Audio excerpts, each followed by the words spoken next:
Il moto nella notte in via Cadorna a Monselice. Un gruppo di malviventi ha preso di mira il bancomat della Banca Popolare dell'Emilia-Romagna. Un'esplosione potente che ha sfondato la struttura dello sportello che è andata distrutta.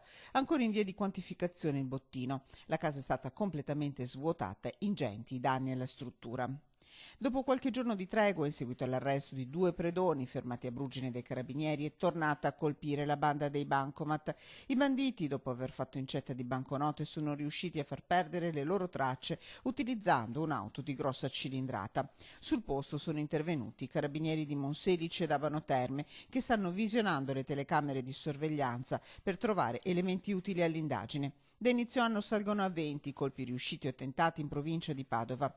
2 settimane fa i carabinieri avevano arrestato Glodinoro Maior, 36 anni, di Brugine, e Manuel Bonora, 47enne, di Conselve, appena fuggiti dall'assalto allo sportello automatico di Maserà.